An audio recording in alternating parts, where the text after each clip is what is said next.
jambo lolote unalolipitia usisahau lina pande mbili. Lina upande wa yanayoonekana kwa maana hayo unayoyapitia, lakini kuna upande usioonekana kwa maana ya lugha ya Mungu kwenye upande wa kiroho. Na hivyo tukasisitiza na kuweka mkazo pale kusema kwamba wakati wote unapopitia jambo lolote, chukua hatua ya kutaka kujua Mungu anazungumza nini kuhusu hili nalolipitia. Kabla ya kuchanganyikiwa, kabla ya kumwona Mungu amekaa kimya, jifunze kuuliza kwa Bwana juu ya kile unachokipitia kina tafasiri gani. Habakuki alivyoonyeshwa upande wa pili wa neno la Mungu, upande wa pili wa njozi na namna Mungu anavyoyatazama na kuyatafasiri mambo yanayoendelea, Habakuki alihamishwa namna yake ya mtazamo, ambapo tunaona Habakuki moja kwa moja akahamishwa namna yake ya mtazamo kwa kiwango ambacho Mungu alimuonesha wale waovu, kwa maana ya taifa la Wakaldayo waliokuwa wanaendeleza uovu na kuwatumikisha watu wa Mungu, jinsi gani ambavyo atawashughulikia baadaye. Lakini akawaamsha na kuwakumbusha taifa la Mungu Israel kwamba ninyi kama wenye haki wangu inawapasa muishi kwa imani. Sasa leo tunaendelea katika siku ya 3 tukiangazia sura ya 3 ya kitabu cha Habakuki. Nenda pamoja nami katika sura ya 3 ya kitabu cha Habakuki tupate sehemu ya chakula tulichoandaliwa leo, ikiwa ni hitimisho letu la utukufu mkubwa sana. Safari tumeiona iliyotembea na maombi ya laumu na malalamiko. Sura ya 3 inaanza kwa namna ya tofauti sana, tofauti na sura ya kwanza na ya pili, ambao tuliona kuna maombi ya kulalamika, maombi ya kuorodhesha mambo mabaya yanayoendelea. Sura ya 3 ya kitabu cha Habakuki mstari wa kwanza inasema hivi: sala ya nabii Habakuki. Mstari wa pili: E Bwana, nimesikia habari zako nami naogopa. E Bwana, fufua kazi yako katikati ya miaka. Katikati ya miaka tangaza habari yake, katikati ya ghadhabu kumbuka rehema. Kati ya vitu ambavyo huwa vinanishangaza sana nikitafakari kitabu hiki ni namna ambavyo Habakuki anahama na anahamishwa kutoka kwenye maombi ya malalamiko, alafu anaingia kwenye maombi ya ushirika na sala mbele za Mungu. Kwa namna ya badiliko la juu sana, anahamishwa kutoka kwenye mtu anayechukua vitu vya kimazingira na kumuonesha Mungu kwa malalamiko na laumu, alafu anaanza kuomba inavyotakiwa na sawasawa na neno la Mungu. Ujasiri huu ulioleta mageuzi makubwa kwenye maisha ya maombi ya Habakuki na mahusiano yake na ushirika ni matokeo ya njozi aliyoiona, ambayo njozi inabeba tafasiri ya neno la Bwana kwa yasiyoonekana, yanayotoa tafasiri kwa yanayoendelea. Neno la Bwana lilimpa ujasiri Habakuki kwa namna ambayo alihama kutoka kwenye maombi ya kulaumu na maombi ya kulalamika, akaanza maombi yaliyo safi ambayo ni sala yake mbele za Bwana. Wakati wote utaendelea kuomba vibaya kama hautaomba sawa sawa neno la Bwana. Na wakati wote unaweza ukaendelea kwenye maisha ya kulalamika, maisha ya machozi, majuto na uchungu mkubwa kama hautalipata neno la Bwana. Lakini wakati wote utakapofunuliwa neno la Bwana kwa habari ya kile unachopitia, litakujengea ujasiri na imani ya kuomba sawa sawa na utapokea majibu kutoka kwa Bwana. Sasa tunapozungumzia kumuelewa Bwana wakati wa changamoto, tunahitaji kujua neno la Bwana katikati ya changamoto tunalolipitia. Tunahitaji kujua lugha ya Mungu katikati ya changamoto tunazozipitia, ili kupitia neno la Bwana lililofunuliwa la wakati kwa mtu binafsi, litakupa ujasiri wa kumwamini Bwana atakaye kutoa kwenye hiyo changamoto. So Habakuki anahamishwa baada ya njozi. Tukiangazia hapo unaona kwamba anaanza aina ya maombi, anasema sala ya nabii Habakuki.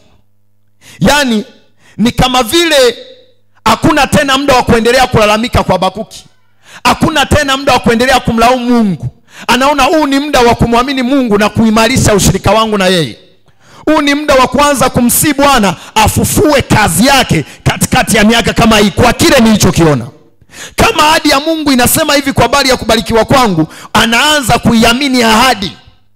Kuna namna ambavyo utainuka na kuna namna ambavyo utafufuka kutoka katika hali ya kufifia kwako, kutoka katika hali ya maangamizo yako, kutoka katika hali ya mateso yako, kwa sababu liko neno umelipokea kutoka kwa Bwana, limeuisha hali yako ya ndani. Unyonge wako, uduni wako, kudhoofika kwako na hofu iliyomo maishani mwako itaondoshwa tu siku utakapopokea neno la Bwana inayozungumza kwa habari ya hilo unalolipitia. Moja kwa moja utamwelekea Bwana kwa ujasiri. So Habakuki anaona hakuna kupoteza muda. Sura ya 3 anaanza anasema sala ya nabii Habakuki. Alafu anamsihi Bwana, Bwana, nimesikia habari zako. Amesikia habari zake kutoka wapi? Kwenye ile njozi, kwenye ile neno la wakati. So zile habari alizosikia kuhusu Mungu, zile habari alizoziona zimetibua imani yake kwa kiwango ambacho anasi na kutamania ile njozi itimie. Ndivyo ambavyo Mungu akiachilia neno la uponyaji kwako, alafu lile neno ukaliamini, ndani yako inajengwa shauku, unatamani huo uponyaji utokee sasa hivi. Lakini kabla ya kupokea neno la uponyaji ulikuwa unaona kama vile haiwezekani. Ila lile neno limekujengea imani na ujasiri kwamba una shauku kutaka kuona jambo likitokea. Yaani Habakuki tunaona jinsi gani ambavyo ule uchungu na ile hasira aliyokuwa nayo kumwelekea Mungu, akimlaumu kwa habari ya mambo yanayoendelea na Mungu atokei, anayaacha kabisa na anaanza kuomba. Anasimama akiwa ameacha kabisa kulalamika. Anaanza badiliko, yani anatembea katika badiliko la ndani lisilo la kawaida. Anaama kutoka kwenye malalamiko, anaiwasilisha sala na dua na maombi yake yaliyo mazuri mbele za Mungu. Tunapoadhimisha kumbukizi la kazi ya msalaba kwa njia ya kufufuka kwake Yesu Kristo, utamfurahia Bwana kwa sababu ya neno lake ambalo tayari analidhibitisha. Ni miaka 2000 sasa toka amefufuka, anaendelea kudhibitisha kwamba ameshinda. Akushinda kipindi kile, hata sasa anakushindia. Hata sasa anakuinua. Akuinua kipindi kile tu, hata sasa anakuinua. So Habakuki akaona kumbe undo wakati sasa ambapo Mungu anaifufua kazi yake. Unaopaswa kuelewa na fundisho muhimu kutoka kwenye mstari wa 1 na wa 2 kwa habari ya sala ya nabii Habakuki. Inatoa fundisho kwamba ukiyaelekeza macho yako kwenye yanayoendelea kwenye maisha yako, mara nyingi utajikuta unalalamika, na wakati mwingi utajazwa na uchungu na maumivu. Utatafuta visa na watu, mwisho utatembea katika hali ya kujichukia na kujionea hasira. Na hivyo ukiyaelekeza macho yako kwenye yanayoendelea utalalamika, lakini ukiyaelekeza macho yako kwenye njozi ambayo ni neno la Mungu kwako binafsi, neno la Mungu kwako binafsi kimazingira, neno la Mungu kwako binafsi kwa habari ya ndoa yako, neno la Mungu kwako binafsi kwa habari ya kazi ya mikono yako, neno la Mungu kwako binafsi kwa habari ya wakati unaopitia, basi utajikuta unaanza kuomba vizuri. Utajikuta unaanza kumtukuza Bwana. Sasa hebu tuangalie agenda za maombi ya Habakuki kwenye hii sura ya 3. Uone jinsi gani ambavyo maombi yake yamebadilika. Ule mstari wa 2 anasema hivi. Anasema Bwana, haya ni maombi ya Habakuki. Anasema Bwana, nimesikia habari zako. Nimesikia habari zako, nami naogopa. Bwana, fufua kazi yako katikati ya miaka. Katikati ya miaka tangaza habari yake, na katikati ya ghadhabu kumbuka rehema. So hii anajaribu kuonesha kwamba ile ghadhabu ambayo Mungu alikuwa ameiachilia kwenye taifa lake, basi Mungu agairi ghadhabu na akumbuke nini? Rehema. Lakini anazungumzia kwa habari ya kwamba amesikia habari zake Bwana. Unakumbuka Habakuki alikuwa ni mtu mwenye kuangalia mazingira na kinachoendelea, lakini alivyooneshwa njozi aliacha kuangalia yanayoendelea, akaiamini njozi ambalo ni neno la Bwana lilofunuliwa kwake. Utakapolisikia neno la Bwana hivi leo, Utahamisha mtazamo wako kutoka kwenye shida inayoendelea, alafu utalitazama neno lenye suluhisho kwa habari ya hiyo shida. Utakapolisikia neno la Bwana leo, utaihamisha mtazamo wako na macho yako kwenye hofu iliyokuzinga, na utaweka macho yako kwenye imani, na utapata ujasiri mpya. Utakapolisikia neno la Bwana kwa habari ya uponyaji wako hivi leo, utayahamisha macho yako kutoka kwenye ugonjwa ambao umeukuza, na utaliamini neno la Bwana kwa habari ya uponyaji wa kudumu kwa habari ya teso lako. So Habakuki alivyosikia habari za Bwana, akageuza mwelekeo wake. Na hivi leo ndivyo ambavyo Roho wa Bwana anazungumza na wewe. Kadiri na kwa kila wakati unapolisikiliza neno la Bwana, neno la Bwana linakupa mwongozo mpya ambao ni mwelekeo sawa sawa na neno hilo. Neno la Bwana linaruhusu badiliko jipya kwenye maisha yako. Neno la Bwana linaruhusu mageuzi kwenye maisha yako. Watu wengi wanalisikilizisha neno la Bwana, lakini kwa kutokulipa neno nafasi kwenye maisha yako, kwenye maisha yao, ndio maana hawajaruhusu mageuzi, ndio maana hapajatokea mabadiliko. Yoyote aliyeliheshimu neno la Mungu na akalipa nafasi kwenye maisha yake, lazima lisababishe mabadiliko, lazima lilete transformation kwenye maisha yake, lazima lianze kuchakata na kuruhusu maisha mapya. Kuna ndugu zangu, namshukuru Mungu, wamekuja tena, ambao tulizungumza nao siku ya Ijumaa usiku, wakawa wamemwamini Bwana Yesu, na kuna changamoto ilikuwa inawatesa. Jana tunazungumza nao ile changamoto, yani hadi wamefikia ile jana wanakuja hawajashawishika wala kuvutwa kwenye ile changamoto tena. Ni nini kilicholeta hilo badiliko? Neno la Bwana walilolisikia, wakaliamini kwa kumkiri Bwana Yesu kuwa Bwana na Mwokozi wa maisha yao, ndiye aliyeleta na kusababisha badiliko la kweli. Ziko shuhuda nyingi. Neno la Bwana. Jana kuna watu nilikuwa nazungumza nao, nafundisha kwa habari ya uponyaji wa kiungu.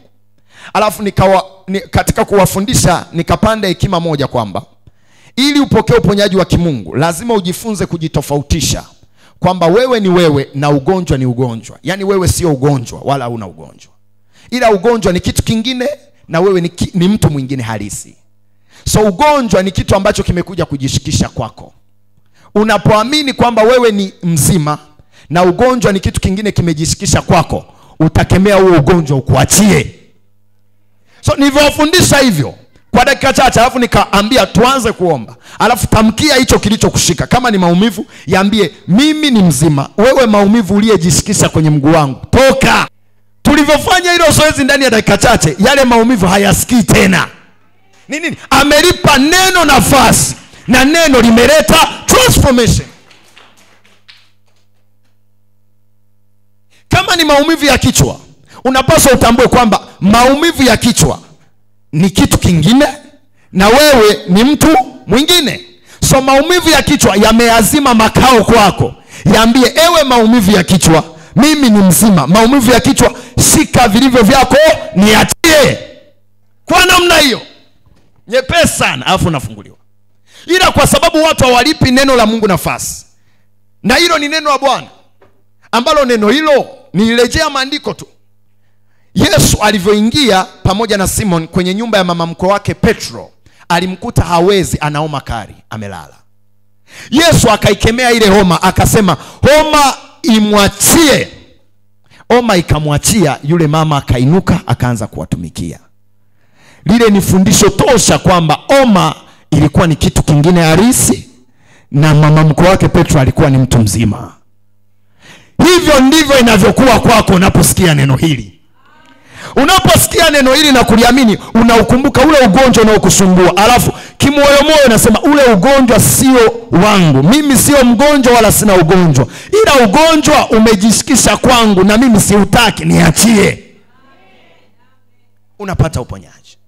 So Habakuki alivyozisikia habari za Bwana, akabadilisha mtazamo wake wa maombi. Ndivyo ulivyo uwito wako kwako. Leo unaposikia habari hizi, tunaposherehekea na kufurahia kwa kusifu kwamba amefufuka, yu hai, ameshinda, isiishie kufurahia kwa namna ya hisia. Hilo neno jibinafsishe, alafu jione yu hai katika biashara yangu, Ninapotoka hapa biashara yangu kupata hasara, hairuhusiwi hasara kujipenyeza tena kwa jina Yesu. Hairuhusiwi. Mama mmoja pale Mbeya, mume wake ni mfanyabiashara mkubwa sana, na mama mwenyewe pia anafanya biashara. So alikuwa anafanya biashara ya nafaka. Lakini yule mama alikuwa anaishia yani kupata hasara. Siku moja nimeenda kwenye mji wao, mume wake alikuwa ametoka safarini kwa sababu na safari za mbali na mfanya biashara. Akanikuta mle. Yule mama akawa ananitambulisha kwa mume wake kusema kwamba huyu ndo mchungaji niyekuwa nakuambia ambaye ananiombeaga na kunifundisha neno. Yule mama akasema, mchungaji kijana namna hii? Mbona? Yaani akashangaa akasema, kutembea kwangu kote sijawahi kukutana mchungaji kijana mdogo namna hii. Yule na mimi nikamsalimia katika namna ya kushangaa. Alafu alivyokaa nikaanza kuwafundisha neno wote. Nikawafundisha neno, nilivyomaliza akasema sasa mimi inabidi nirudi chuo. Jinsi ambavyo nilifundisha lile neno kwa msaada wa Roho Mtakatifu, yule baba mfanyabiashara alijikuta kumbe anahitaji msaada wa Mungu kwenye biashara zake. Yeye alikuwa amini kwamba Mungu anaweza akamsaidia na kumfanikisha kwenye biashara zake. So nikamfundisha neno kwa kumtazamisha nafasi ya Mungu, Mungu anavyoweza kuhusika hata kwenye biashara. Kama unadhani Mungu anahusika kwenye mambo tu ya kiroho, anahusika hata kwenye mambo ya kimwili. So nikamfundisha yule baba, tunamaliza lile darasa, ananiambia unaenda wapi? Unaelekea chuoni? Ikamgharimu awashe gari lake anipeleka hadi chuoni. Nafika chuoni, baba lile neno linamlazimisha, yani ameanza kumwamini Bwana kwa kiwango ambacho anasema sasa mtumishi wa Mungu angalau itakusaidia kwa vocha. Yani anahangaika, lakini mwanzoni alisema sijawahi kuona mchungaji kijana kama huyu. Ni nini ninachomaanisha? Neno la Mungu likipata nafasi kwenye maisha yako, hauhitaji kujitambulisha sana wala kutafuta heshima. Neno litakutambulisha, neno litakuheshimisha, neno litakutofautisha, neno litakutukuza. Sasa watu wengi wanahangaika sana kutambulika makazini kwako. Ishi neno, utatambulika tu. Utatambulika tu. Nikiwa ninasoma, iliwahi tokea kitu kimoja Zalula. Tulikuwa tunafanya maombi sana. Ikainuka vita kwamba tunapiga kelele. Kwa sababu tulikuwa tunafanya mikesha, kwa hivyo wakasema tunawasumbua wanaosoma. Si wenyewe ni wanafunzi, wakasema tunasumbua wanaosoma. Ile hoja ikapata nguvu, ikaenda hadi kwenye mamlaka, serikali ya wanafunzi, hadi kwa mkuu wa chuo. Tukawa tumefanya nini? Tumesitishwa kuomba. Na mimi sikupata shida kwa sababu sijilazimishi kuomba. Mimi nikaendelea kumwomba Mungu kimya kimya, alafu na kuliamini neno lake. Mungu akapitisha lugha yake ambayo ni kama changamoto, kumbe ndani yake kuna nini? Kuna lugha. Mwaka huo yakatoka matokeo ya wanafunzi. Wanafunzi walikuwa wamefeli isivyo kawaida ukilinganisha na miaka yote. Hivi unajua kufeli? Walikuwa wamefeli, yani umepita upanga, yani wamefeli, inabidi wana standardize, lakini watoto wamefeli sana. So vikao vikabidi vikaliwe, vikaanzia kule juu. Vilivyoanzia juu vikaja hadi kwenye serikali ya wanafunzi. Mwisho wa siku kwenye serikali ya wanafunzi wakasema tuwaite na viongozi wa dini tuwasikilize, maana pia wanakaa na watu hawa, wanalea watu. Hekima yao juu. Kwa nini wanafunzi wamefanya nini? Wamefeli. Sasa wanaposema viongozi wa dini, mimi ni mwenyekiti kwenye ile fellowship. Nikaletewa barua, kikao na serikali ya wanafunzi na wakuu wa management kwa ajili ya kutoa mashauri ni sababu ipi iliyopelekea wanafunzi kufeli. Nikasema hapa ndipo neno la Bwana linaanza kufanya nini? Kutafuta nafasi. Ila limekujaje? Kuna hali ya sitofahamu kama changamoto ya nini? Ya kufeli. Kumbe kwenye changamoto ya kufeli kuna neno la Bwana inabidi lifike mahali. Wajue walizuilia maombi. Na Mungu amenisaidiaga sana. Ameniondoleaga unyonge, yani kwenye eneo lolote lile. Yani ule unyonge, yani hata kama unanizidi hela nikiwa na neno la Bwana, yani unyonge sina, yani sina kabisa, sina. So ile kuniambia naitwa na management, yani mimi moyoni nilikuwa nafurahia. Yani nafurahia kwa sababu najua ndio mimi siongozi darasa, lakini mimi siferi. Sijui unaelewa? So wakitafuta visa, kwani huyu ni nani? Anakuwa wangapi? Sitaonekana wa kwanza lakini siferi, sijawahi feri. So hamtanifukuza. Sina kesi. CV yangu sio ya kutisha sana, lakini CV yangu inanipa vigezo vya kuendelea na shule. So nilikuwa najiamini vizuri kwamba popote atakapopiga mimi nimo kwenye mfumo. Nikaomba, nikajiandaa. Mungu akanipa ufunuo, nikaandaa sasa ripoti yangu ambayo kutoa hekima kwa nini wamefeli. Kumbuka tunazungumzia kumuelewa Mungu wakati wa nini? Wa changamoto. Tukirejea habari za Habakuki, baada ya kupata neno ikazaa badiliko. Tulivyoingia kwenye kile kikao, viongozi wa dini nyingine wote wapo. Mimi Mungu alinipa hekima, nikaandaa karatasi yangu nyeupe. Alafu nilichola umbo pie chart, inaitwa pie chart hivi. Alafu nikaigawanya kuonesha asilimia. So nikaweka 50% kuna sababu. Yaani kwa nini wanafunzi wamefeli? Pala 50% nikaandika sababu, 25% sababu, 10% sababu fulani, na 10% fulani sababu fulani. 50% nikazungumzia sababu ambayo inaeleweka. Yawezekana wanafunzi wasomi na vitu kama hivyo. Nilivyokuja 25% nikasema chuo hiki, nilichukua takwimu zote. Chuo hiki kina wanafunzi kadhaa. Takwimu ya hao wanafunzi, asilimia ya wanafunzi wanaoabudu kwenye hivi vikundi vya dini haifiki hata 10%. So hawa wanafunzi kwanza kabisa hawana Mungu. Yaani wakija chuoni hawana Mungu. Nikaja 5% nikasema kipindi cha mtihani sisi viongozi wa dini tunaishia kuombea watu mapepo, watu hawaoni. Watu hawawezi kusoma, yaani anakuwa kipofu ghafla. Mimi siku moja nimeingia kwenye mtihani, yaani nimekaa tu, niliyekuwa nakaa naye ghafla anaanza kulia, ameanguka chini. Wakati mwingine kesho yake na mtihani tunamuombea mtu kufunguliwa hadi saa 7 usiku, na kesho inabidi niingie kwenye mtihani. Na hivyo nilivyosimama kuwasilisha ile hekima, nikasema wanafunzi, kiwango cha kufeli kimeongezeka sana. Kwa sababu hata sehemu ndogo ya sisi watumishi wa Mungu tuliokuwa tunasaidia wanaokamatwa na mapepo na wanaokuwa vipofu wakati wa mtihani, hatuombi tena. So watu wamepofuka kabisa, yani ndio maana wamefeli. So ili tuweze kurudisha ufaulu kwenye eneo la kusoma, mliweke vizuri. Lakini sisi waombaji na watumishi wa Mungu, mtuongezea 1%. Kwa namna ipi? Mturuhusu tuwe na mikesha kila Ijumaa, mturuhusu tuwe na ibada na uhuru, ili watakaokamatwa na mapepo tuwasaidie kuwaombea. Kwa sababu hilo sio swala la kusoma. Atasoma, atayaelewa, siku ya mtihani atakuwa kipofu. Haya, utasema hajasoma? Nguvu ya giza ndio imemzuilia hapo.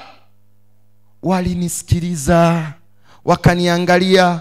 Mwisho wa siku baada ya kikao inatoka taarifa, mnaruhusiwa kufanya mikesha. Mapinduzi ni matokeo ya neno. Ukitaka ufanye mapinduzi kwenye eneo lako la kazi, lipate neno la Bwana. Usiende kichwa kichwa.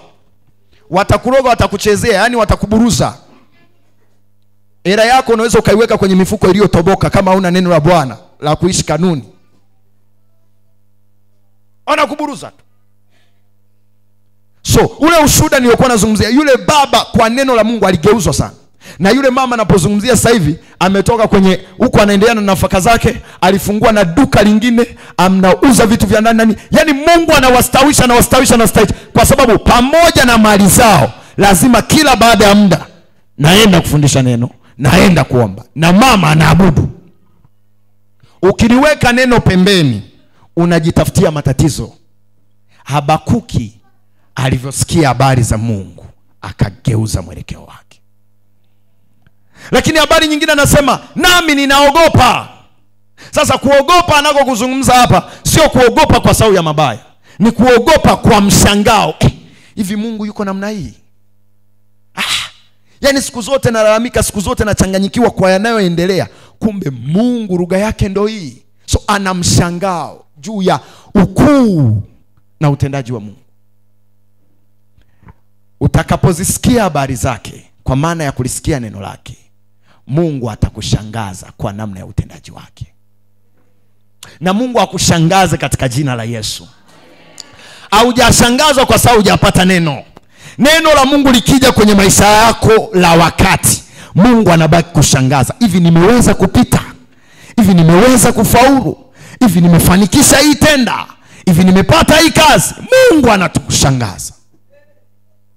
Unataka Mungu akushangaze? Iamini neno lake la wakati. Itazame njozi ambayo ni neno lake, na usitazame yanayoendelea. Kaka yangu alivyomaliza chuo kikuu UDOM, alikuwa anapenda sana mambo ya jeshi. Nikamwambia, kaka, unapenda sana mambo ya jeshi, lakini ninaona ufanya biashara ndani yako. Akang'ang'ania, akasema, mdogo wangu, mimi ni jeshi. Zilikuwa zimetangazwa nafasi za jeshi kipindi hicho.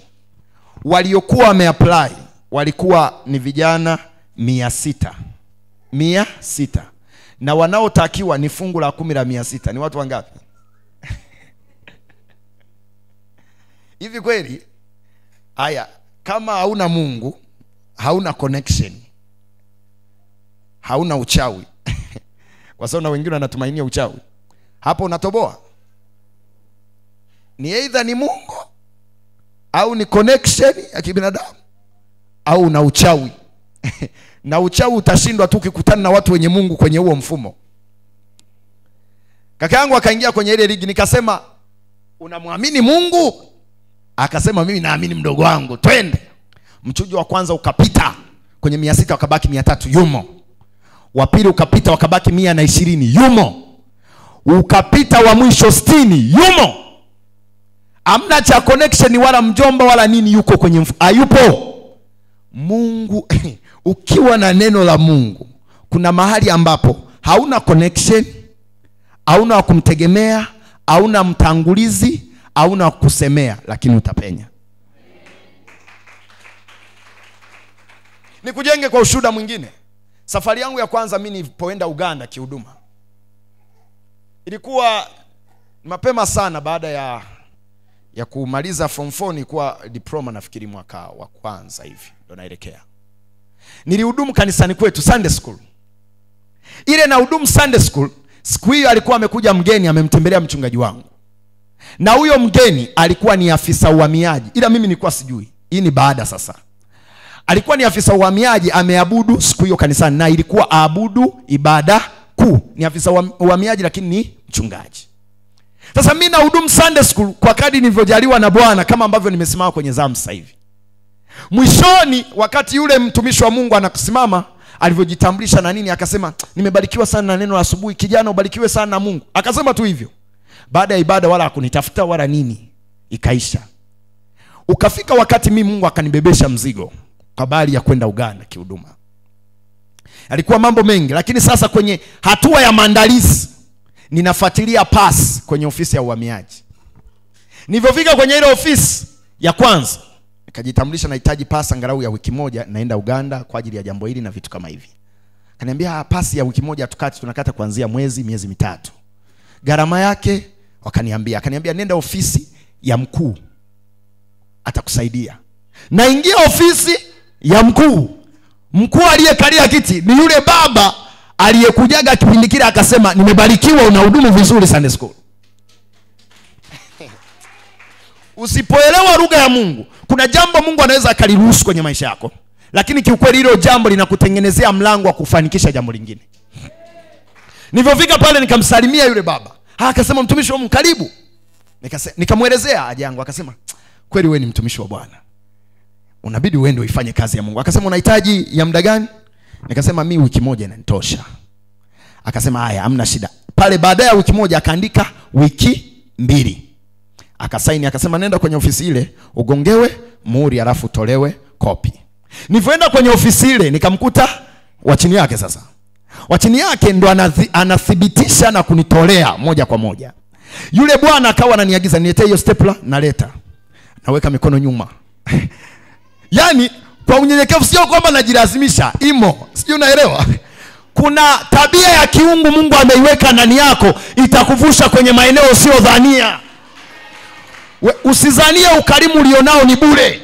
Usizanie upendo unaoonyesha wengine ni bure. Usizanie hiyo hali ya kuwasaidia wengine ni bure. Huo ni mtaji. So ananituma naweka mikono narudi. Yule afisa akawa ananiangalia huko, anaendelea kuandika. Kumbe pale baada ya wiki 2 amenikatia pasi ya mwezi. Akagonga muhuri. Nilienda Uganda, nilizunguka Kampala mji mkuu, nikaenda Entebbe, nikaenda mpakani mwa Uganda na kuitafuta Rwanda kule sehemu moja inaitwa Mbalala. Na connections zinakujaje? Kituo cha kwanza kini connect kituo cha pili, cha tatu, alafu nikarudi Tanzania. Mwezi mzima. Wakati nilienda tu na nauli ya kwenda, sijui narudi je. Nikarudi na hela ya ziada na mkate wa kumbebea mama. Asante mama kwa kunilea. Neno la Bwana. Yaani natamani imani yako inuke unapoadhimisha kwa habari ya kazi ya msalaba na kufuka kwa Kristo. Ujue jambo lako lolote lilokuwa linataka kufa ndo limefufuliwa hivyo. Hauendelei katika hali ya unyonge wala uduni. Hauendelei kabisa katika hali. Sasa 2022 Mungu akanibebesha tena mzigo kurudi kwenye ile kanisa ambao niliwahi kwenda Uganda. Na kipindi hicho nilikuwa niko kwenye feed, ninasoma hapo bachelor. Niko feed, Roho Mtakatifu ananiambia likizo. Yaani ukimaliza tu feed ambapo hapo wala hamna muda mrefu kabisa. Yaani wiki 2 alafu inabidi nirudi chuoni. Ambie unabidi uende. Akasema naendaje? Nilivyomwambia mama yangu, akasema mtumishi wa Mungu, mbona ni muda mchache sana. Utaweza? Nikasema nitaweza kwa sababu Bwana amenituma na neno maalum kwa ajili ya ile kanisa. Nitaenda. Nilivyomaliza feed yangu nilikuwa nafanya Suma JKT pale Mwanza. Pale kwa ofisi ya Zono Manager. So nimemaliza feed yangu naenda kusainisha makablasha yangu kwenye ofisi yake. Nilivyofika kwenye ile ofisi akaniuliza, "Vipi feed ilikuwaje?" "Ilikuwa vizuri kamanda." "Ilikuwa vizuri." Nikamsalimia. Sasa ile namsalimia, Roho Mtakatifu ananiambia, "Omba nafasi ya kumshukuru Mungu kwenye ofisi yake." Nikiangalia nyota, kaangalia viti vilivyopangwa, nimshukuru Mungu hapa. Kibinadamu kabisa, hofu inanijaa. Lakini Roho Mtakatifu ananiambia, uombe. Nikasema samani mkuu, ninaweza nikamshukuru Mungu kwa ajili hata ya kazi yako. Hapo baada hajaangalia makablasha yangu wala kusema. Anasema hamna shida, endelea. Yuko busy, akakaa kwenye kiti. Nikamshukuru Mungu, asante kwa nafasi hii kuingia kwenye ofisi hii. Asante kwa nafasi ya feed niliyopata. Unaomba kwa unyenyekevu mkubwa, unatetemeka, lakini Bwana amesema, unabidi utii tu. Nilivyomaliza yule bwana akaanza kukagua kazi yangu. Akawa ananiuliza maswali, mambo yameendaje? Anakagua, hapa. Sema okay. Basi wakugongee muhuri. Sasa ile ninatoka kwenye ofisi yake, nafungua hivi mlango, Roho Mtakatifu ananiambia rudi. Alafu umuombe kumshukuru Mungu kwa ajili ya uombe kwa ajili ya kazi yake na nafasi yake. Sasa mbona hili jaribu? Au wewe ulioni kama jaribu? Yaani unafanyia hiyo mizunguko kwenye ofisi ya mwanajeshi. Yaani kama vile unajitia majaribuni. Ni nini ninachojaribu kufundisha? Neno la Bwana linapokuja, aliangalia mazingira. Linatafuta kutimiza kusudi na mapenzi yake. Unachokihitaji ni kulitii. Yawe ni mazingira yanaonesha yanatisha, weti. Kama kichani karudi. Samani afande. Sasa hapo nilianza kujitetea. Unajua mimi nina utumishi ndani yangu kichungaji. Sasa yani najitetea, natafuta mpenyo ili anielewe kwamba udogo amekuaje. Uchungaji. Sasa ninasukuma tena angalau nimshukuru Mungu kwa ajili ya nafasi yako na nini. Akasema okay, hamna shida. Katua akatulia, akainamisha kichwa. Nikaanza kufanya nini? Kuomba. Sikuomba sana, nikaomba, nikamaliza, nikasema amen. Nikatoka. Ile ninatoka nafika mlangoni akasema, "Subiria." Alivyosema subiria, anamuona anahangaika kwenye drawer zake, anatoa huku. Baadaye anachukua bahasha, anaingiza, anasema, "Hii itakusaidia kwenye safari zako." My friend. Alivyonikabidhi tu hivi bahasha, ujasiri ukanivaa, nikasema ishike bahasha nikubariki. Sasa naogopa nini tena? Mungu ameshamkamata. Nikasema ishike bahasha nikubariki. Nikatamka baraka hapo, hofu zimeshaondoka, ana nyota sioni. Nikatamka baraka ni uinuliwe na nikaondoka. Kiasi kilichowekwa mle ilikuwa ni nauli inayonitosha kwenda Uganda na kurudi. Achana na neno la Bwana. Neno la Bwana ni hai. Tunaposema Yesu yu hai leo, sio kuisisi, ni uhakika yu hai. So Habakuki alivyosikia habari hizi akaogopa. Ni mshangao. Hivi Mungu amefanyaje namna hii? Mungu amefanyaje? Mungu ametendaje? Mshangao. Yaani ni hali ya hofu nzuri ya heshima kumwelekea Mungu kwa sababu ya matendo yake makuu. Lakini kwenye maombi yake kuna jambo lingine pia alikuwa analiomba, anasema fufua kazi yako. Nimesikia habari zako nami naogopa. Bwana, fufua kazi yako katikati ya miaka, katikati ya ghadhabu kumbuka rehema. So fufua kazi yako. Habakuki anaanza kuombea aliyoyaona kwenye njozi yatokee kwa haraka. Yaani ni kama vile anasema kwamba kwenye njozi aliona mambo matamu na mazuri kuliko yale yaliyokuwa yanaendelea. Neno la Mungu linakuonesha mambo mazuri kuliko yale ambayo ni mabaya yamekukatisha tamaa.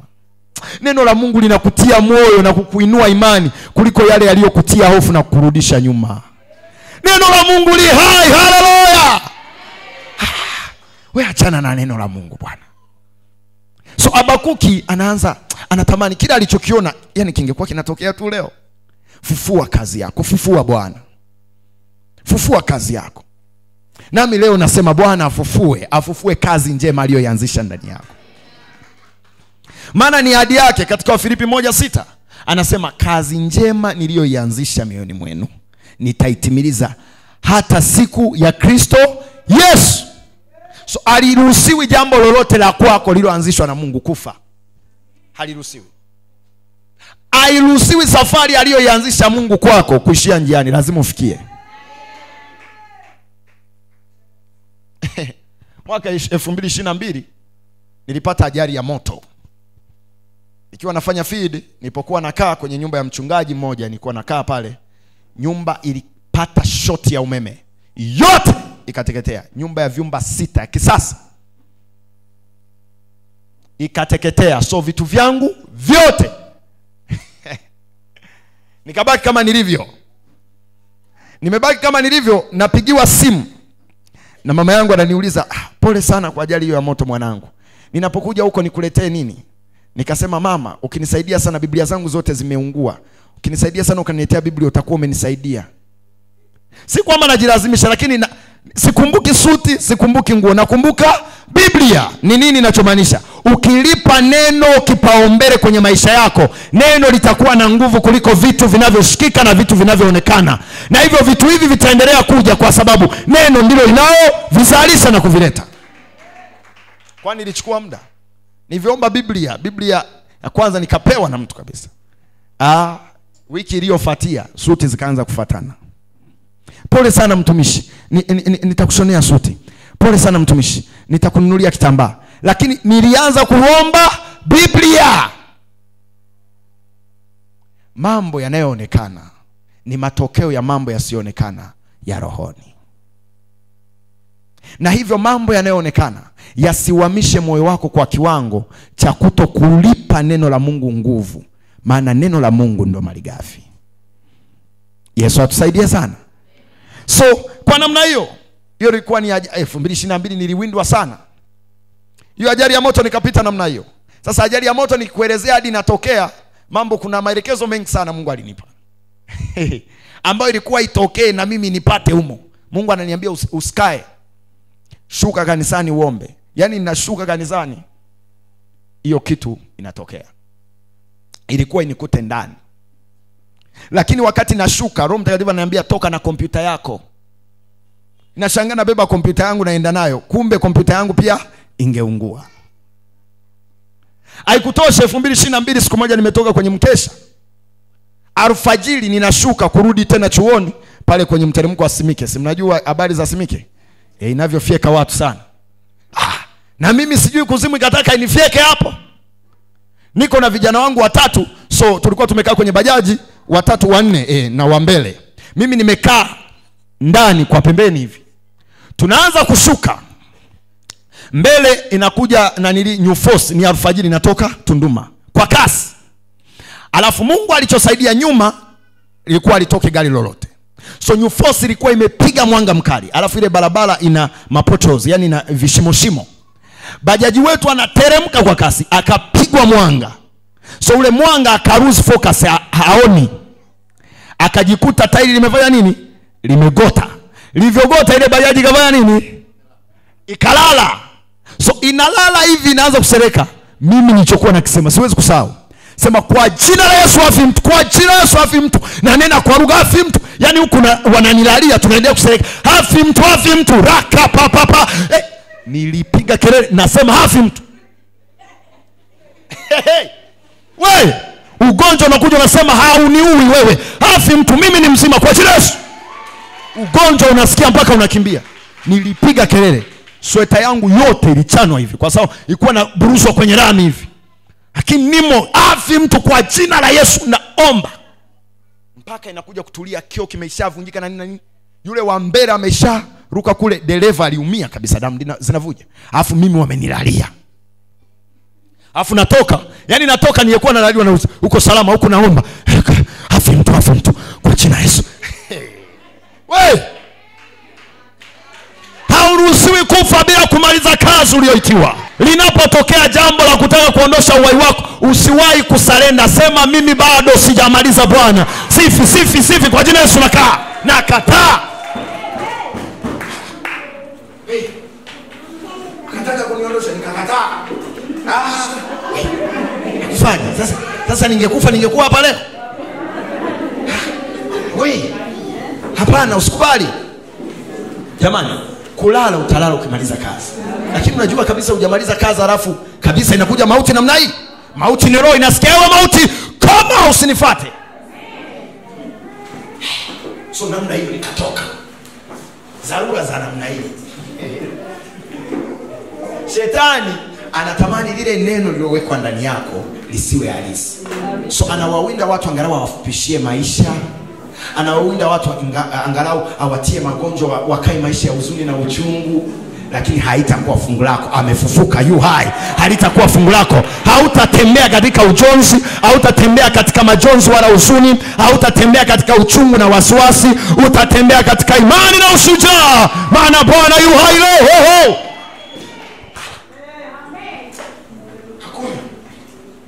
Hakuna kabisa uwezi ukafa hivi. Uwezi. Mungu atakulinda, atakuhifadhi ili uyasimulie matendo yake makuu. So Habakuki akaanza kusikia habari ya kufufuka. Kwa nini? Kwa kazi. Na naona njia pekee ya kusababisha hii kazi ya Mungu ifufuke ni kwa njia ya maombi. So kazi zinafufuka. Yaliyokuwa yanataka kufa, yaliyokuwa kwenye hatihati ya kuharibika, yanafanya nini? Yanatiwa uhai tena. So kutokea kwenye tafasiri hiyo tunaona picha kwamba toka Habakuki alivyoona njozi, safari yake ya kuanzia Habakuki sura ya 3 mstari wa 2 hadi wa 19 ni maombi tu. Yaani maombi mwanzo mwisho. Ndiyo raha ya mtu akilisikia neno la Mungu. Inabadilisha mwelekeo wake na mtazamo wake. Anaanza kuhusiana na Mungu bila kukoma.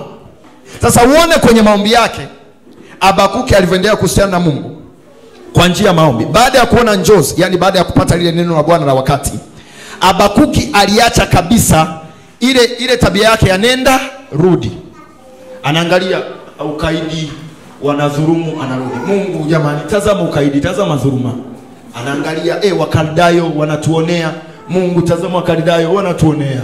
Yani ile nenda rudi ya Habakuki, ile ya kulaumu, ile ya kulalamika iliisha. Kwa sababu ameona njozi.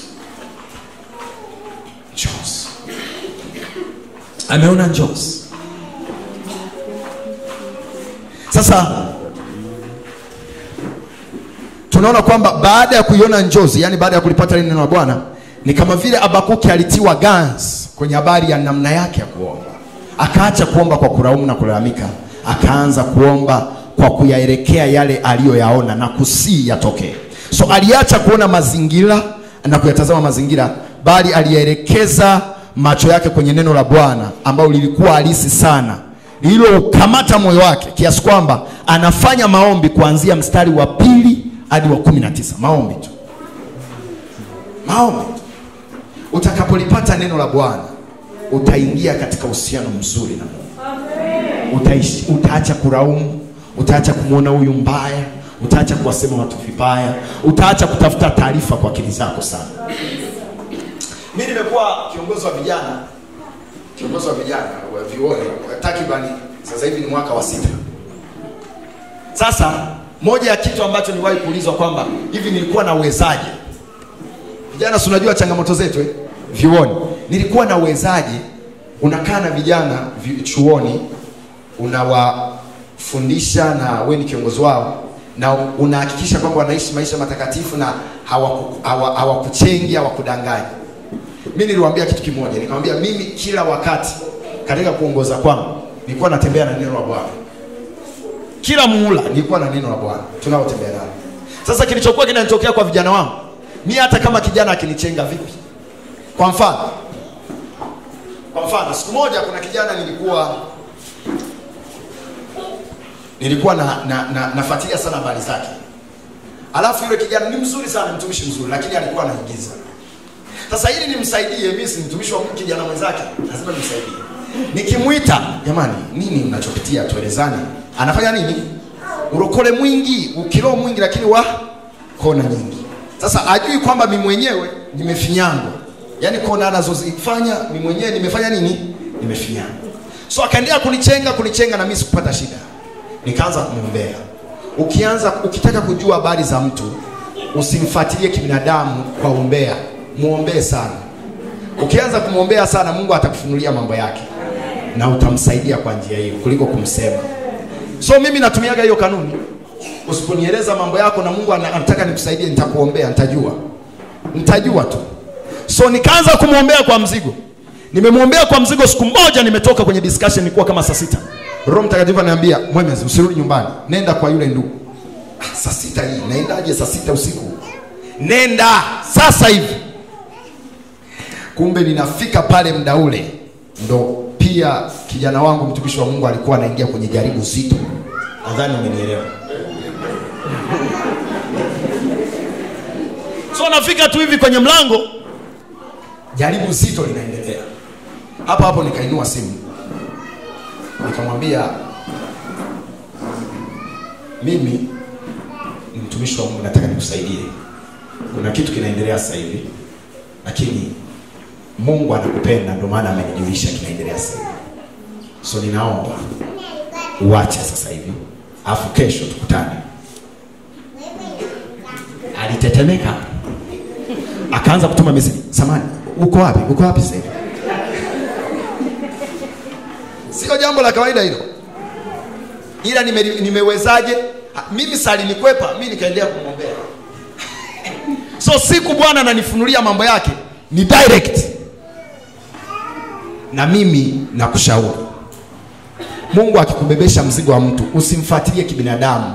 Utaumia, utaonekana mbea, utaonekana umesahau kazi zako. Muombee sana. Muombee sana. Ukimwombea sana utafunuliwa madhaifu yake, lakini utabebeshwa mzigo wa upendo, utamsaidia. Kijana hadi leo hii alijifunza, akasema Mungu ananiona. Unajua ni rahisi sana ukiwa unafanya kitu kiovu, ukaangalia mbele, ukaangalia nyuma, ukaangalia pembeni, ukaangalia juu. Sio rahisi sana kuangalia juu. Sio rahisi sana. Fuatilia kwenye mazingira yote uliyofanya vitu vibaya. Juu haiwezekani. Na sasa usikoangalia ndo pana kuangalia zaidi. Kwa sababu juu panamulika pande zote. So ndivyo alivyo maisha ya wanadamu. Wanakumbuka kuangalia mbele, kuangalia nyuma, kuangalia pembeni. Wanasahau anga lilofunika pande zote. Ambaye ndo sagodi huyo. So ukitokea hapo, yani ikae akilini kwamba hili hakuna aliyejua, lakini mzee amejua. Sagodi aishajua hili. Ni kweli nimemuibia hii hela, sijatoa kamili. Hakuna aliyejua, lakini sagodi ameelewa. So hata kama amenikalia kimya, lakini amefanya nini? Amenielewa. So kuliko kuendelea kuzuga, we rudi tu kwa sagodi uombe rehema leo. So ndivyo ambavyo kijana yule alisaidika. Wakati ambapo alizania ni mzuri sana kwa kunikwepa, kumbe ndo Mungu anamsogeza, kwa sababu kadri anavyonikwepa mimi ndo naongeza kumuombea. Nachochea Mungu hataangamia, hatapotea. Sasa mtu unasema hataangamia, hatapotea, Mungu lazima afunue vinavyotaka kumpoteza, vinavyotaka kumwangamiza, vinakuwa kilia. Alafu naanza kuvishughulikia. Mungu anazungumza zaidi sana katika namna ya mahusiano na ushirika kuliko kutumia bidii na juhudi zetu binafsi. Tutachoka mapema. Amefufuka, ametushindia. Si kwa nguvu zetu tumeshinda, ni kwa nguvu zake tumeshindiwa. Hatushindani ili kutafuta ushindi, bali tunashindana kutokea kwenye nini? Ushindi wetu ambao uko katika Kristo Yesu.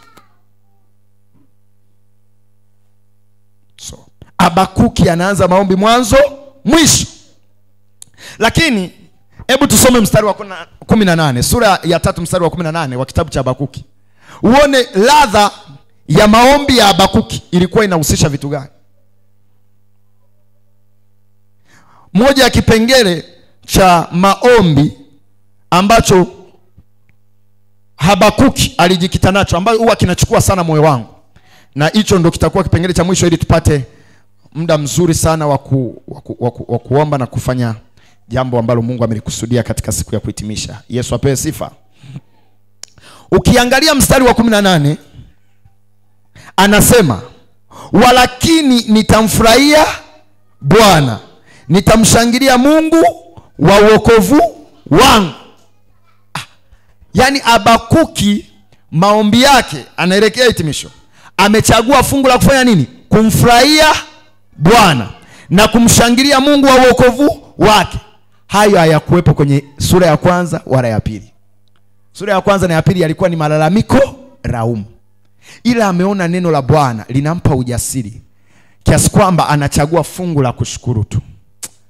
Nitamfurahia Bwana, nitamshangilia, ametenda. Sasa tunaona hali ya kumfurahia Bwana inazalishwa ndani ya nini? Ya Habakuki. Lakini hali ya mashangilio au kumshangilia Mungu wake inazaliwa ndani ya Habakuki. Haya ya kuzaliwa kabla ya nini? Ya njozi. Kuna aina ya furaha hautaiona kwenye maisha yako mpaka umelipata neno la Bwana. Nawaambiaga watu, Biblia inasema, Mungu mwenyewe anasema, amani ni wapayo si kama amani ile inayowapa ulimwengu. Kwa sababu amani ni wapayo ni amani pitayo akili na fahamu za wanadamu. Hakuna amani katika raha ya muda mfupi ya dunia. Hakuna. Dunia inajua kutupa amani bandia, ambao baada ya muda inakuja kuzaa majuto na maumivu. Lakini amani tokanayo na neno la Mungu. Shawahi kuona mtu anakula ugali chumvi lakini anafuraha na ananenepa? Hadi unaweza ukamwonea wivu. Vipi? Yaani ukimwonea wivu unaweza hata ukakosea Mungu bila kujua. Mbona ananenepa ovyo ovyo? Na hali ngumu hii. Kumbe unajikwaa, mwenzako ana amani ya Bwana. Wala haumwi wala hayuko kwenye dozi. Ila anafanya nini? Ananenepa. Na anakula mboga za majani, figiri ugali. Lakini kwa Bwana anafurahi. Ana neno la Bwana.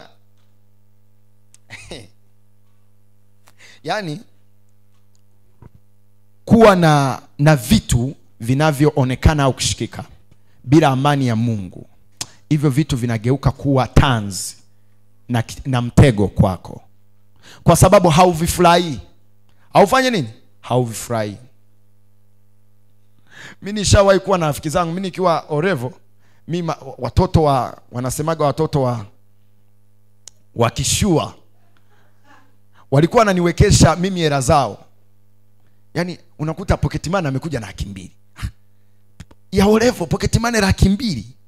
Tunakula, tunakunywa, vitafuno. 200 yani I say. Sasa kwa sababu amezoea, yani hana raha, yani kiasi kwamba yani hela ni nyingi anakutunzisha, yani ananitunzisha alafu haitumii, afanye nini? Yani unamuona mtu anahangaika. Hivi kweli huyu anajua kwamba hii 200 angeweza hata kufanya kitu? Lakini kwa sababu gani? Ana vitu lakini hana amani. So anaona kutumia 50,000 kuwanunulia tu soda mkanywa, yani amefanya kitu cha maana. Lakini angekuwa na amani ya ndani, angekuwa pia na utulivu wa kimaamuzi. Watu wengi kwa sababu wana amani ya ndani, hawana utulivu wa kimaamuzi. Si wote wanaoendaga baa wakachafua meza wanafanya kwa sababu wanafurahia. Yaani amekosa utulivu wa kimaamuzi kwa kiwango ambacho anafanya maamuzi ovyo ovyo. uko free, tutoke tu out. Yani hana mpangilio, kwa sababu ana utulivu. Neno la Mungu linakupa utulivu wa kimaamuzi. Uwezo ukapukutisha fedha ovyo ovyo wakati una neno la Bwana ndani yako. Atakuwa anakuelekeza, hii tumie hivi, tumie hivi. So shetani anataka akuvuruge. Vitu vipo lakini uvitumie si kwa utukufu wa Bwana. Na mwishoni badala ya kukuletea baraka vinakuletea laana. Kwa sababu umechafua meza, watu wameishiana kupigana machupa kwenye bar. Hiyo ni baraka, ni laana. Mungu atusaidie sana. Mimi kwenye familia yetu kuna kaka yangu ninayemfuata, aliwahi kuleta changamoto kubwa sana, kubwa, ambayo ilikuwa inasababisha huzuni kwa familia. Sasa mimi nikajua huu ni mtego, atakuja kunisababishia huzuni na mimi hapa. Kwa sababu taarifa, yani kila baada ya mwezi kuna taarifa mbaya inamhusu, amekorofisha huko, amekorofisha huko. Ikanitesa. Alikuwa anafanya kazi, analipwa mshahara, lakini mimi niko chuoni ambaye sifanyi kazi, silipwi mshahara. Tena mimi ndo nalazimika kumtumia hela ya chakula. Kwa sababu ni ndugu yangu, siwezi kukwepa nini majukumu, lakini mimi ndo mdogo mtu. Hadi wakati mwingine nafungasha chakula natuma kwenye gari. Ilivyofikia hatua nikamwambia Mungu, nahitaji neno kuhusu hii lugha.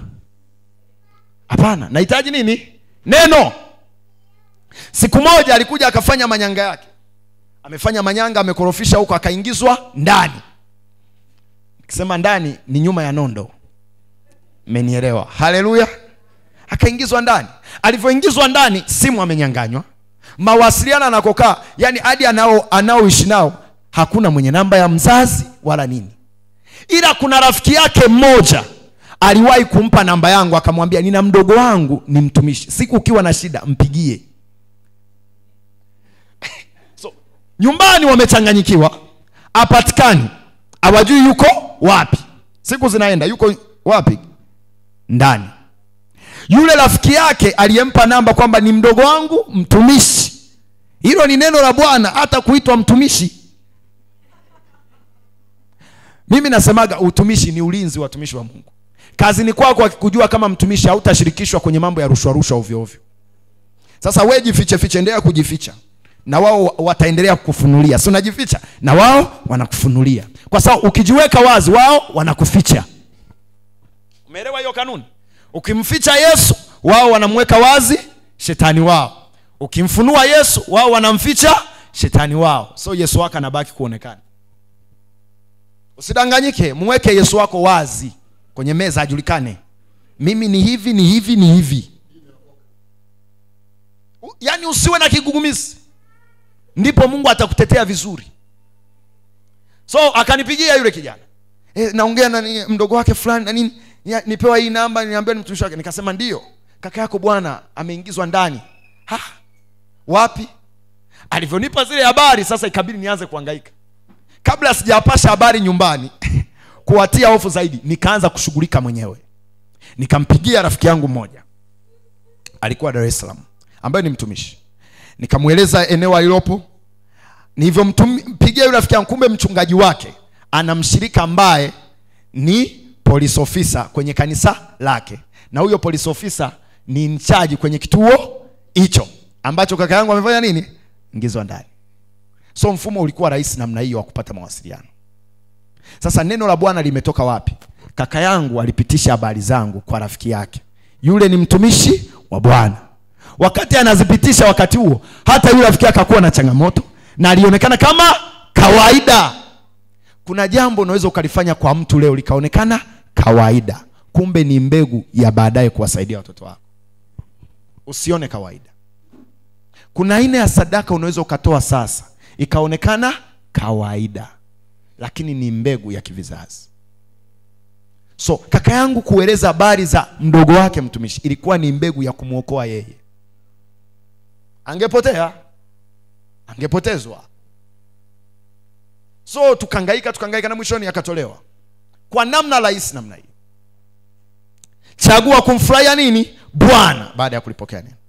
Sasa hii inaonesha kwamba Habakuki anaanza kuelewa njozi aliyoiona.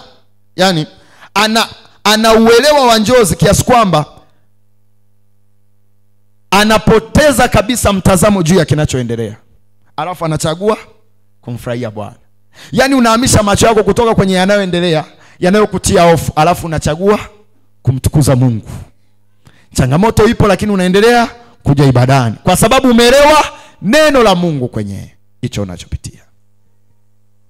Yaani neno la Mungu lilikuwa halisi kwake, mpaka anaanza kuona raha ndani yake. Huyu ni Habakuki, na raha inampelekea kuwa na mashangilio moyoni mwake. Habakuki anabadilishiwa mazingira. Habakuki anabadilishiwa mazingira kwa namna ya mtazamo. Hivi unajua Habakuki akubadilishwa kutoka Israeli kwenye ile taifa, ila alibadilishiwa fikra kuhusu anachokiona. Niweke namna hii, Habakuki akubadilishwa mazingira, bali alibadilishiwa taarifa juu ya yanayoendelea. Alipewa neno la Mungu. Mungu hata kuhamisha kutoka Tanzania wala kutoka kwenye hilo eneo, ila atakachokifanya ili akusaidie, atakubadilishia taarifa kuhusu hicho unachofanya nini, unachokipitia. Mtazamo wako ukibadilika, moja kwa moja utayabadilisha mazingira. Mazingira yajabadilika kwa sababu mtazamo wako wa kifikra hujabadilishwa. Okay. Tuseme labda kabla hujaokoka ulikuwa ni mhudhuriaji mzuri wa kutumia moja baridi, moja moto. Si ndio hivyo? Ulivobadilishiwa fikra, ikakubadilishia hata mazingira, gari lako alipindi kwenye kituo hicho. Lakini au kubadilishwa mazingira kwa maana ya kwamba baa haijatolewa hapo, bado ipo. Umeelewa hiyo sense? Wewe ndio umebadilishwa, ukayabadilisha na mazingira yako uendi baa, ila baa ipo. Mungu akikubadilisha fikra, hata kama baa iko jirani pale, automatically hayo mazingira yanaama, yanakuwa sio fungu lako. Mungu akikubadilishia fikra kwenye hilo pito unalopitia, automatically itabadilisha mazingira hayo. Unahitaji mtazamo sahihi unaotokana na neno la Mungu, na mazingira yako yatabadilika. Umaskini sio matokeo ya kutolewa Tanzania kwenye nchi zinazoendelea na nchi maskini moja wapo, kupelekwa kwenye nchi zilizoendelea na nchi tajiri kama Marekani. Sio namna ya kushinda umaskini, ila umaskini unaushinda kwa taarifa. So unaweza ukawa Tanzania lakini ukajifanyia Marekani ndogo Tanzania. Unaweza ukawa hapa duniani lakini ukaifanya paradiso ndogo hapa duniani kwa sababu ya Mungu uliyemwelewa. Wakati wengine wanahangaika, lakini wewe ulivyolipata neno la Bwana unavyoelewa, hauhangaiki kama wao. So unaweza ukawa ni ndani ya Misri kama walivyokuwa wana Israeli, lakini wewe uko ndani ya Gosheni isiyopigwa yale mapigo 10. Haleluya! Na uone cha ajabu, yani Gosheni ilianza ni maalum, imetengwa kwa ajili ya wana wa Yusufu, yani ndugu zake Yusufu, kwa sababu aliomba kibali mbele za mfalme. Lakini kadiri muda ulivyoendelea, waliendelea kufanya nini? Kuzaliana. Wakaanza kuiathiri Misri nzima. Ndivyo Mungu anavyokuinua kutoka kwenye eneo dogo alilokutambulisha kuathiri eneo kubwa lililokuzingira katika jina la Yesu. Ni kweli ni wewe peke yako umeokoka kwenye familia. Wewe ndiye Gosheni ya familia hiyo. Unatokea kwenye kuwa mmoja, ataokoka na mjomba, ataokoka na shangazi, zinakuja siku familia yote itaokoka. Usiogope. Liamini neno la Bwana. Kwenye familia wewe ndo uko kiwango cha chini sana cha uchumi, sio shida. Ila Mungu ndo anakuinua kutoka kwenye kiwango hicho ili uathiri mazingira yako. Maana Mungu anakubadilishia fikra. Mimi nimekutana na watu wengi sana ambao waliokoka vijana kabisa, wanapingwa na wazazi wao, ila sasa hivi wamekuwa matokeo ya wazazi wao kuokoka. Yaani kupingwa kiasi kwamba kila likizo inapokaribia anaanza kunilia, anasema sijui itakuwaje kaka. Kwa sababu akienda nyumbani kuzungumza tu habari za Mungu ni fimbo, ni kunyimwa chakula. Ananipigia simu kwa kujiba, yani leo sijala kabisa, naomba naye namtia moyo. Ila wakati wa Bwana ulipofika, familia yote ikaokoka. Kama mmoja Mungu aliachilia pigo la ugonjwa kwa mzee wake, alafu pigo la ugonjwa limepigwa, Mtoto ndo anamuombea mzee, anapona. Haya, niambie ni mzee yupi hata kubali kumwamini mtoto huyo? Unakufa unajiona hivi, alafu mtoto anasema baba usiogope, kesho, kufikia kesho utakuwa umeshapona. Dogo akaenda kalala kanisani, kesho yake anarudi baba yake anakunywa uji huko vizuri. Unahitaji kutambua utambulisho wako wewe kama wewe kwa kazi ya Yesu Kristo aliyoimaliza msalabani kwa ajili ya mtu mmoja mmoja. Na huyo mmoja ni wewe utakaye kuwa sababu ya wengine katika jina la Yesu. Chagua kumfurahia Bwana. Chagua kumshangilia Bwana. Usiendelee katika maisha ya huzuni na unyonge. Hizi ndo zama za Mungu kujitukuza kwenye maisha yako kuliko hapo mwanzo. Yesu apewe sifa. Hainuliwe Yesu. Sasa tunamuona Habakuki kwenye mstari wa 19. Nenda mstari wa 19. Wakati naelekea ukingoni tuanze kumuomba Mungu na kumfurahia Bwana. Kwa sababu sura ya 3 nilivyokuwa na itafakari, yani nilivyokuwa imekaa kwenye semina hii, yani siku ya 3 ambako ndo tunasherehekea kwamba Yesu amefanya nini? Amefufuka. Ndo sura ya 3 imebeba habari njema za neno aliloliamini Habakuki. Zinampa kufurahia, kushangilia na kuamini kwa habari ya kupandishwa juu. Nikawa nashangaa, hivi Mungu umesetije haya mambo? Na ndivyo itakavyokuwa kwako katika jina la Yesu. Sasa ukisoma mstari wa 19 inasema hivi. 3:19 inasema Yehova aliye Bwana. Haya ni maombi anahitimisha hapo sasa. Yehova aliye Bwana ni nguvu zangu. Yeye huifanya miguu yangu kuwa kama ya kurungu. Naye ataniendesha katika mahali pa juu, katika mahali pangu palipo inuka. Unaona mtu aliyechagua kumfurahia Bwana, mtu aliyechagua kumshangilia Bwana, mwisho wa siku sasa Mungu anamwamini Mungu kwa habari ya kuinuliwa kwake, kwa habari ya kupandishwa kwake. Nami leo nakuambia kutokea kwenye neno hili, muamini Bwana kwa habari ya kuinuliwa kwako, muamini Bwana kwa habari ya kupandishwa kwako, muamini Bwana kwa habari ya kiwango kipya, muamini Bwana kwa habari ya namna nyingine ya utukufu zaidi ya ile uliyokuwa nayo. Habakuki. Yani Habakuki anahitimisha maombi kwa kutuonesha namna ambavyo yeye ni mnufaika binafsi wa lile neno la Bwana mahususi lililoachiliwa la wakati. Na wewe uwe ni mnufaika binafsi. Kama ni uponyaji uwe mnufaika binafsi. Kama ni ndoa uwe mnufaika binafsi. Kama ni watoto uwe mnufaika binafsi katika jina la Yesu. Sasa anaonesha jinsi gani ambavyo nguvu zake zinatoka kwa Mungu. Yani Habakuki anagundua kwamba Habakuki amebadilika sana hata namna anavyoongea. Huyu sio Habakuki tuliyemsoma sura ya 1 na ya 2. Aliyekuwa analaumu na kulalamika. Amebadilika, anasema nguvu zangu ni kwa Bwana. Habakuki, uliyekuwa unasema Bwana uoni uovu, utamfurahia Bwana. Utamfurahia Bwana. Utamshangilia Bwana. Maana Bwana atakupa neno lake nyakati zote na wakati wote. Anaendelea kuonesha kwamba na Mungu anaonesha kwamba Mungu anaipa miguu yake wepesi. Wepesi wa miguu yake ambao anapewa na Mungu anaifananisha, anasema Mungu, ukisoma pale anasema uifanya miguu yangu kuwa kama ya kurungu. Jamani, kurungu ni aina ya mnyama ambaye akiwa anakimbia kuyaelekea maji kwa ajili ya kupata maji, au anakimbia mnyama anayemuwinda. Kukimbia kwake ni kama vile anapaa fulani hivi.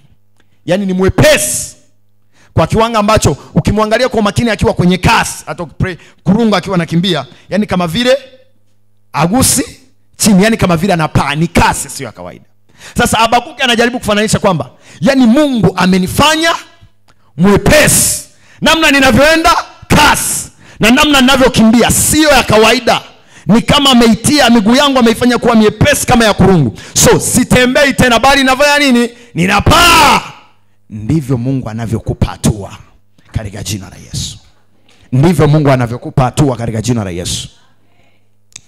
Sasa kwa hiyo Mungu alimfanya, anasema Mungu ananifanya kuwa mwepesi kiasi kwamba sipige hatua, Ninapaa kuelekea wapi? Anasema mahali pangu palipoinuka, mahali pangu pa juu ni pangu. Nami natangaza leo kwako katika jina la Yesu, hautapiga hatua za kawaida, utapaa katika maisha yako katika jina la Yesu, na utapaa kuelekea juu. Bwana alipokuandalia, Bwana alipokuwekea akiba, Bwana alipokuhifadhia, atakuweka mahali pa juu, mahali pako pa utukufu, pa utukufu kwa ajili ya familia yako, pa utukufu kwa ajili ya watoto wako, pa utukufu kwa ajili ya kanisa. Unapaa katika jina la Yesu. Neno la Mungu ndio huwa linatupaisha. Neno la Mungu ndio huwa linatupa nafasi. Neno la Mungu ndio huwa linatupa utambulisho zaidi ya utambulisho tuliopewa na wanadamu. Nami ninapohitimisha semina yetu leo na tunapoenda kwenye maombi na mengine Roho Mtakatifu atakayoachilia, ninapenda kuambia kwamba Bwana amekuwekea wepesi kwenye mambo yako. Ulipokuwa unaona ugumu, uwe wepesi katika jina la Yesu. Na uwe wepesi ulipokuwa unatoa machozi, usitoe machozi tena, bali umfurahie Bwana. Wepesi katika jina la Yesu. Wepesi katika mahusiano yako na Mungu. Wepesi kwenye maombi. Wepesi kwenye ibada. Rakapalakatos akatia siapalagados eketia makandia rop akateketia saida ala soko palakatia. Mtu mmoja asimame. Riko pasaka talabadia. Anza kukiri wepesi ambao Bwana ameuachilia. Rama kapalagadia masaita. Anasema uifanya miguu yangu kuwa kama ya kurungu, nami ninapiga hatua, ninapiga hatua, ninapiga hatua. Rama sata rama kapalagadosa reke palanosataya. Unapiga hatua, unapiga hatua, unapiga hatua, unapiga hatua kwa jina la Yesu. Unapaa kuelekea mahali pako pa juu palipoinuka. Unapaa kuelekea mahali pako palipoinuka alipokuandalia Bwana. Ninatangaza katika jina la Yesu, ukainuke kuelekea mahali pako ambapo Bwana alikupandisha. Anasema atakapoinuliwa mtini, atawavuta wengi kuja kwake.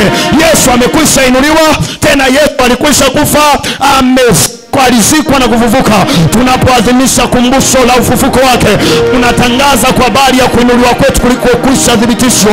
Miaka 2000 iliyopita amekwisha tuinua. Miaka 2000 iliyopita amekwisha kutusamehe. Miaka 2000 iliyopita ametuweka mahali pa juu sana. Ramakapalakatos akatia ramakapalagades eketia. Mwazimishe Bwana kwa kazi ya msalaba. Reketelemandos akatia rapakatelemaso tena ramasakapalakatana rekepalanoseketena rikopalandezotanakai rikopaladeseketetae ramasakataya. Bwana umesema umewainua waliotambulika kama wanyonge hapo mwanzo. Kwa kazi ya msalaba umewainua waliotambulika kama waliodharauliwa. Kwa kazi ya msalaba umewaheshimisha waliotambulika kama wasio na kitu. Kwa kazi ya msalaba umewapa vitu vyote waliotambulika wasio na chochote. Kwa kazi ya msalaba umewakirimia vyote. Yesu, tunaiadhimisha kazi ya msalaba. Rimakapalamandarabasiya rapasakapamandeza ramakapaladarabasiya yekaparamamamamakaparamama ramasata rakapalagadesaita. Mtu mmoja iazimishe kazi ya msalaba. Kwa kadiri unavyoiazimisha kazi ya msalaba, kazi ya msalaba inakuwa halisi kwako. Rekepalamanderesaita rikamandarabasaita. Amelipa deni Yesu, amelipa deni Yesu, amelipa deni Yesu. Ramamamamama reketelemanderebosa elamasaka paradia. Endelea kumwazimisha Bwana kwa shukrani kwa ajili ya kazi ya msalaba. Rekepaparia rikamandarabasaita rekaparabadesa Ramasaita. Anasema siwaiti tena kuwa watumwa, bali ninyi ni rafiki. Ramasata. Maana mtumwa ajui bwana wake afanyalo, ajui mapenzi ya bwana wake, lakini rafiki, lakini mwana anayajua mapenzi ya baba. Unayajua mapenzi ya baba. Wewe si mtumwa, wewe si mtumwa wa dhambi katika jina la Yesu. Wewe si mtumwa wa magonjwa katika jina la Yesu. Wewe sio mtumwa wa umaskini katika jina la Yesu. Wewe sio mtumwa wa hali mbaya na ugumu wa maisha katika jina la Yesu. Rapakatelebakatoria repeseketeria. Endelea kumwazimisha Bwana, endelea kumwazimisha Bwana. Kazi ya msalaba, kazi ya msalaba, kazi ya msalaba, kazi ya msalaba. Rekepalamanderebosa Ramakatala manderebosa ikamanda rabasaika ramasanda rabakaparia. Amelipa kwa habari ya dhambi, amelipa kwa habari ya aibu, amelipa kwa habari ya kukataliwa na kuvunjika moyo, amelipa kwa habari ya hofu, amelipa kwa habari ya umaskini, amelipa kwa habari ya magonjwa, amelipa udaiwi wewe. Ramasaka paradia, ramaka paradia. Mama yangu ni dhaifu wa mwili, tamka kwamba nimelipiwa kwa habari ya magonjwa, tamka kwamba nimelipiwa kwa habari ya magonjwa, alafu usemeshe ugonjwa atia. Amelipa mzee wa siku. Ramaka parakatena sia saka parakateke saida. Unayepitia ni ngumu sana ya uchumi, uiambie kwamba amelipa kwa habari ya umaskini wangu. Anasema yeye aliyefanyika kuwa maskini kwa ajili ya wengi ili kuwatajirisha wengi. Robo sakataya alifanyika kuwa maskini ili sisi tuwe matajiri. Ramaka parakatena aliuchukua umaskini wetu wa mwilini ili atupe utajiri na utosherevu wake. Ramaka paragadesa kapapapapa ya makaparadia. Endelea kuazimisha kazi ya msalaba. Ila makaparadia kuna hali ya moyo inatengenezwa. Ramashaka paradia rakapasakata ramashaka parakata ramashakata yamanda reke sakata praise shabalakata. Niombe praise. Ye makaparadia alilipa deni langu kwa gharama ya mauti, alilipa deni yangu kwa gharama ya mauti. Tutaimba huo wimbo kwa nguvu tena kwa imani na ujasiri, maana Bwana anadhibitisha ile kazi aliyoifanya. Yoyote aliyesimama kudai huna ni wewe, Mungu aliyelipa gharama.